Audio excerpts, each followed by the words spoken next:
Students welcome to Kusum classes.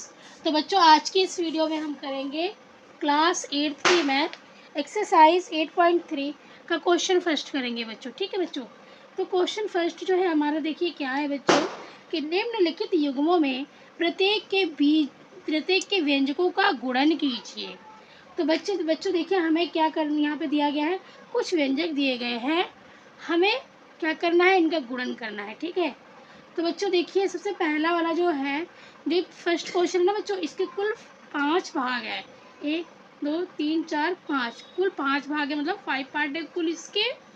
और हमें यहाँ पे जैसे एक पदी द्विपदी बनाकर हमें कुछ व्यंजक दिए गए हैं, बीजीय व्यंजक दिए गए हैं, इसको हमें गुणन करना है। ठीक है, क्या करना है, गुणन करना है। तो चलिए हम करते हैं बच्चों। देखिए हमें हमारे यहाँ पे 2 बीजीय व्यंजक है, एक पदी एक है और एक है ये हमारा द्विपदी है। ठीक है, तो इन दोनों को हमें क्या करना है, गुणन करना है, गुणा करना है। ठीक है, तो चलिए हम इसे करते हैं। देखिए ये हमारा 4p है, तो हम इस चार जो हमारा 4p है ना, इसको हम इन दोनों से हम गुणा करेंगे। ठीक है, तो पहले हम यहाँ लिख लेंगे 4p गुणा में q।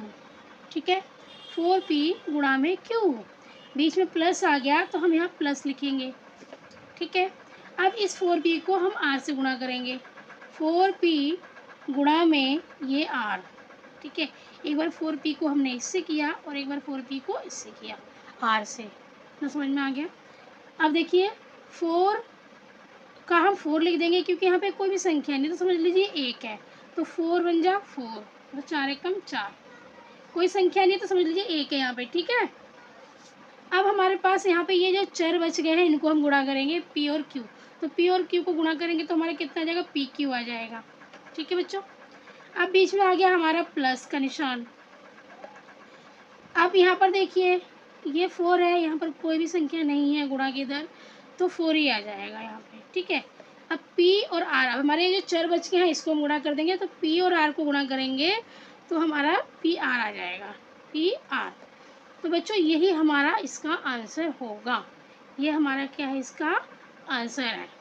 ठीक है बच्चों, अब जो इसका दूसरा भाग है, दूसरे भाग में जो क्वेश्चन है बच्चों वो है a b और a माइनस b।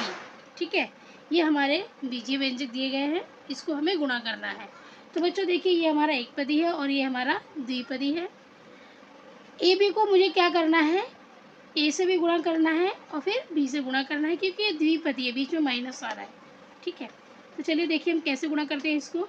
ये हमारा ए बी है, तो ए बी गुणा में ए। ठीक है, पहले ए बी को हम ए से गुणा करेंगे, फिर बीच में माइनस आ रहा है बच्चों तो हमने माइनस लगा दिया। अब ए बी को इस बी से गुणा करेंगे, तो ए बी गुणा में बी। ठीक है, अब यहाँ पर ए है और यहाँ पर भी ए है। ठीक है, तो पता है ना आपको गुणा में घातें जुड़ती है, तो हमारा बच्चा यहाँ पे क्या आ जाएगा, ए का स्क्वायर आ जाएगा क्योंकि यहाँ पर भी ए है यहाँ पर भी ए का स्क्वायर और ये बी आ गया। अब ये बीच में माइनस है तो हमने माइनस लगा दिया। अब यहाँ पर देखिए ए सिंगल है, यहाँ पर ए नहीं है, तो ए हमारा सिंगल आ जाएगा। बी यहाँ पर भी है यहाँ पर भी है। ठीक है, तो हमारे यहाँ पे क्या हो जाएगा, बी स्क्वायर हो जाएगा। ठीक है बच्चों, तो यही हमारा इसका आंसर हो जाएगा।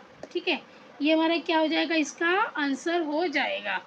अब देखिए बच्चों इसका जो तीसरा पद है, सॉरी जो तीसरा भाग है इसका, वो है a plus B 7a square और b स्क्वायर। ठीक है बच्चों, ये हमें बीजीय व्यंजक दिए गए हैं तीसरे भाग में। बच्चों देखिए ये भी हमारा द्विपदी है और ये एकपदी है, इन दोनों को क्या करना है, हमें करना है गुणा।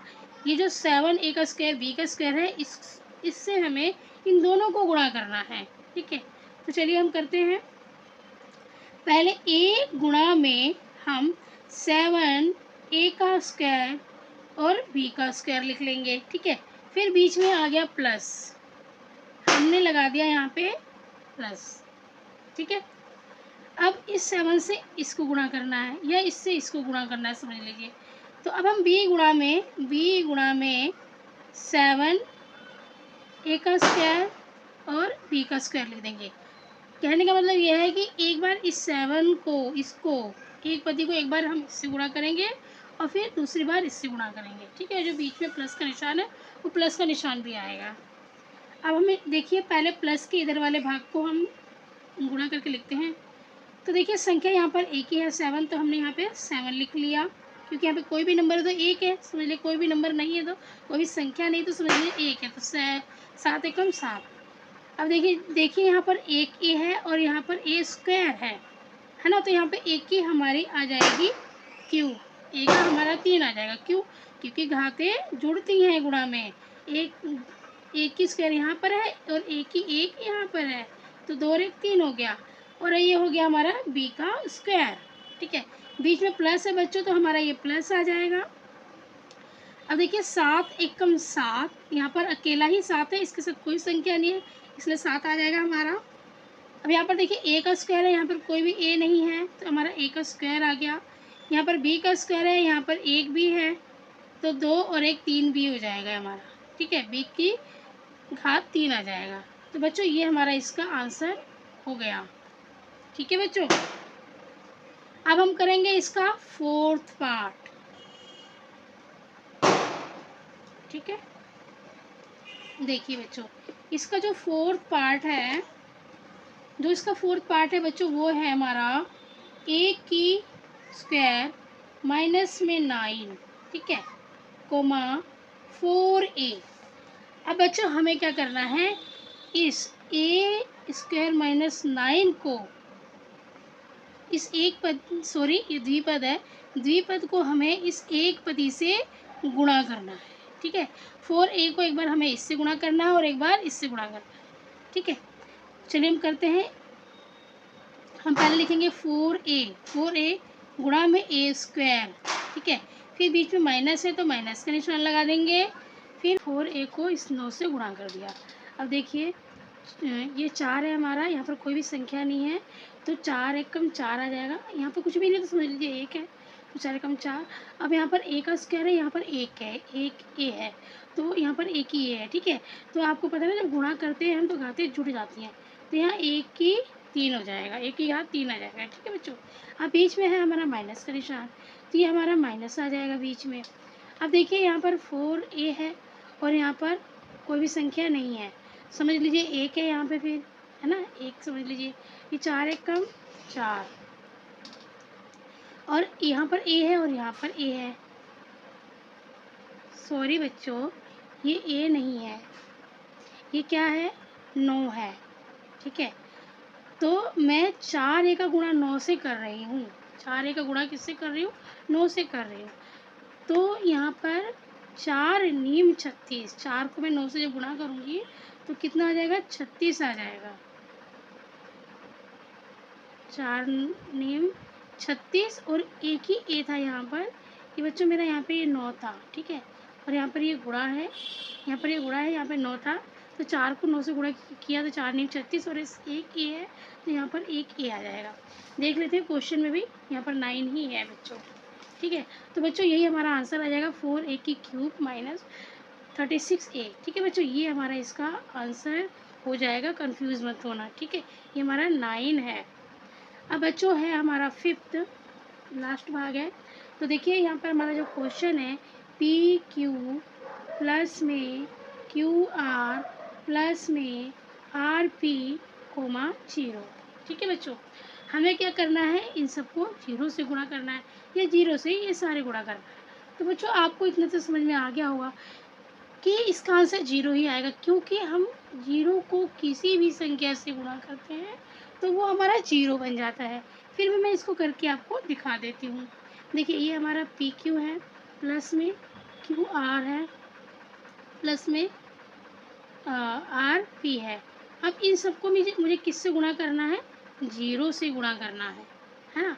तो देखिए इस 0 को पहले मैं पी आर से गुणा करूँगी, तो यहाँ पे पी क्यू गुणा में 0, ठीक है। फिर बीच में आ गया प्लस, फिर क्यू आर गुणा में 0, ठीक है। फिर बीच में आ गया प्लस, फिर आर पी गुणा में 0, ठीक है।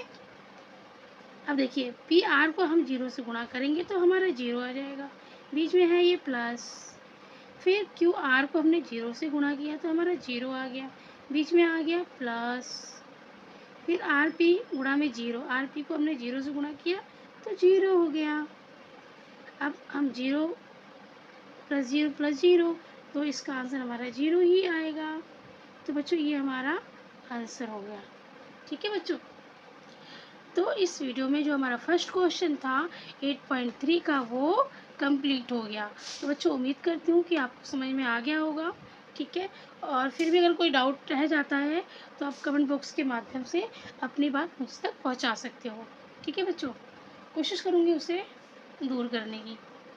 तो बच्चों अगर वीडियो अच्छी लगी है, आंसर आपको समझ में आया है, तो प्लीज़ बेल आइकन को टच कर देना, ताकि जो भी आने वाली वीडियो है उसकी अपडेट आपको जल्द से जल्द मिल जाए। धन्यवाद।